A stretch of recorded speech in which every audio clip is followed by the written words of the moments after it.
Good morning mga kasing pogi! Ako si Bugoy. For today's video ay magluluto ako ng ginataan talong. Lalagyan ko ng luyang dilaw. Siguradong ubos na naman din ang tutong kahit pare ay bahaw. Dumating ang tatay, may dalang mga reject na talong. Ari ay isang sako, kaya aking sinalubong. Galing daw ari sa looban, kay Kuya Leo na aking pinsan. Ari ay mga reject, kaya itatapon na laang. Pero hiningi ng tatay para mapakinabangan. Ari lahat ay aking bibiakin, tapos lalagain sa aming mga native na baboy, doon ko ari ipapakain. Pero ako'y medyo nanghihinayang dahil ang iba dine ay pwede pang ipang ulam. Kaya kukuha ako ng ibang lagayan para ibukod ang magaganda at mamaya ay aking igagataan. Iba't ibang klase ng luto ang pwede dine, lalo na kung torta. Masarap din aring ibangi, tapos gawing insalada. Ari ang mga klase ng lagain na madaling mapalambot. Kahit marami ang buto, hindi mahihirapan sa pagngut-ngut. Masarap din ang nilagang talong, tapos isasawsaw sa bagoong. Huwag nyo ang aaraw-arawin, baka ang pundiyo ay magtutong. Mas marami pa ang nakuha kong good kaysa sa aking binukod na may mga uod. Kaya magluluto muna ako ng pang-ulam dahil nangangalay na rin ang aking likod. Isasabay ko na rin ang paglalaga. Ilalagay ko muna sa timba para ilipat sa mas malaking kawa. Dini naman ako sa isang kalan. Talaga namang asbukan at ang mga baga ay nagpipitikan. Ilalaga ko muna ang talong, tutubigan kahit malunod hanggang sa humingi ng tulong. Mas minadali kong maluto yung pagkain ng baboy dahil medyo tanghali na at kanina pa yung nagungoy-ngoy. Ngayon ay nandini ako sa may pigire. Medyo basa ang paligid dahil palaging nag-uulan din eh. Ako lang ay medyo nabigla. Pagbukas ko ng pinto, tumakbo agad yung aso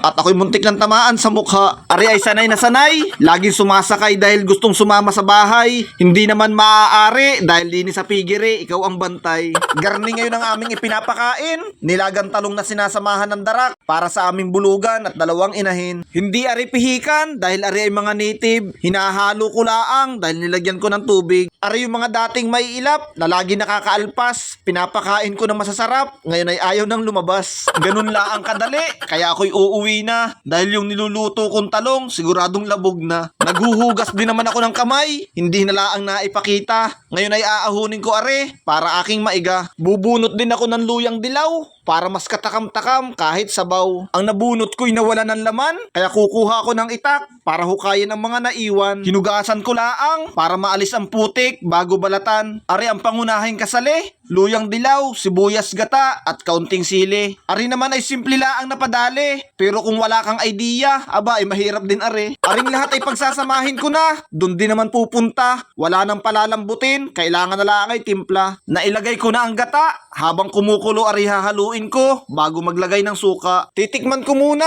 kung ang lasa talaga ay panama. Sa itsura pala ang ng mukha, parang hindi mapapahiya. Magpiprito din ako ng talong, nagtatalsikan ng mantika, kaya ako'y napapaurong. Masarap pa ring isawsaw sa tuyo na may kalamansi. Pagkagarni ang mga pang-ulam ay talagang maaari. Ako'y maghahayin na at tatawagin ko ang aking asawa para kami makakain na. Mas pasasarapin ang pagkain, sisimulan sa pamamagitan ng isang panalangin upang sa ating hapagkainan ay lagi may nakahain. Tayo'y kumain na, sabayan nyo kami mag-asawa. Ang ulam namin ay ginataang talong at pinirito. Meron ding insalada. Sige ho, God bless sa lahat. Salamat ng marami sa inyong panonood.